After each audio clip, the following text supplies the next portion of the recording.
This may come as a surprise to some of you because of how consistent and well put together I am, but I have a little something called ADHD. And one of the things that I've realized since getting my diagnosis is how much people do not understand about ADHD. So today we're gonna put that to rest and we're gonna answer some of the most Googled ADHD questions. Starting with, is ADHD a disability? Now, I feel like I'm not qualified to answer this. Obviously, I was hoping just to answer questions that sort of talk about what it feels like and stuff like that and my experience, which we will get to later. But my understanding of this question as someone that's gone through university dealing with this is that medically ADHD is a disorder.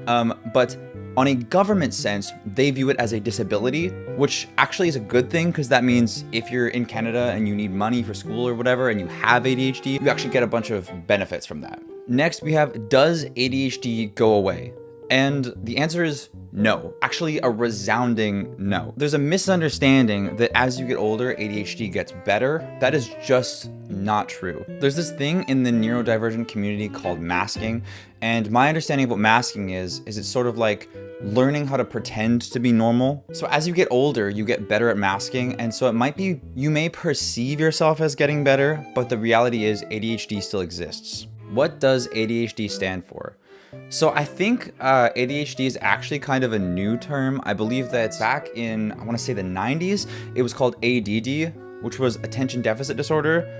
But then they sort of realized that there's actually subcategories of it. I forget the guy's name. There was one guy that did it. One second, I have his book. One second, I'll be right. His name is Russell A. Barkley. I'm pretty sure this is the guy that was like, yo, has anyone noticed that people with ADD actually really intensely focus on some things and not other things? You know, now that you mention that, that's actually a really interesting point. We should look into that. And from my understanding, that's how the hyperactivity came into play. Which, by the way, if you have ADHD and you got diagnosed later in life, like I did, I got diagnosed at 23.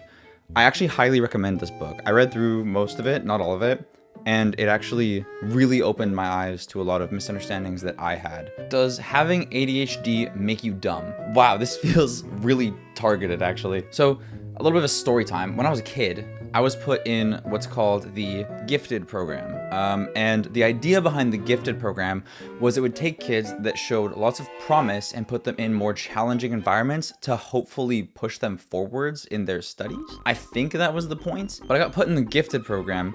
And what I realized is that school is super fucking easy. And ironically, at the time, I had been tested for ADHD, but because my test came back showing that I was not only above average intelligence for my age, but also I had lots of friends and was doing well socially, I didn't get diagnosed, and instead I got put in the gifted program, which kind of fucked me because I realized that regular school was really easy and I didn't want to do it anymore. As someone with ADHD, what can happen is if you decide something is no longer challenging, your brain just shuts it off, just cuts it out of the things that it wants to do. And that's kind of what happened. I mean, throughout middle school, I did pretty good, and then high school came, and I was so bored that I just stopped doing school.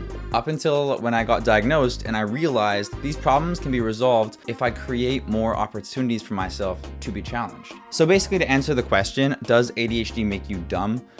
No. And I think that's actually a really offensive misunderstanding of what ADHD does. Once I got my diagnosis and was able to actually implement strategies that I figured out with my therapist, I went from getting an average of C- or failing my classes to getting all A's and a single B+ in my most recent year of university. The next one I saw that I wanted to answer is, what are ADHD stims?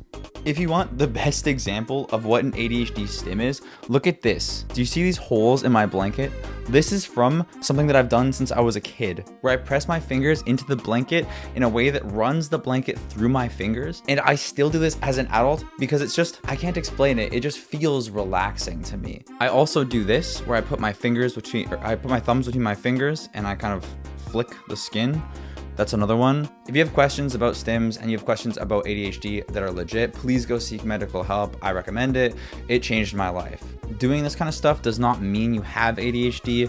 It's just something you do when you have ADHD. To wrap this up, I just want to say having ADHD does not make you less of a person. It doesn't make life impossible to live, and it doesn't make achieving dreams something that is unobtainable. There are lots of amazing people throughout history that are speculated or have been proven to have ADHD. So some of the historic examples that I can find are John Lennon, Thomas Edison, Leonardo da Vinci, and Mozart. So the point of this video was kind of just to spread a little bit of my experience, maybe let you guys get to know me a little bit better, I don't know. Maybe help someone that is curious. But again, if you guys have questions, you can put them in the comment section. If you guys have any medical questions, I recommend going to see your doctor or a psychologist. And thank you for watching. Consider subscribing, because even though my ADHD cripples me sometimes, I'm trying to be better. And this channel is a way for me to practice that. This Wednesday, which depending on when the video goes out, might actually be today, I'm gonna be doing a horror game live stream. So swing by, stop in, say hey, see what's up. But thanks so much for watching, and I will see you guys next time. Love you.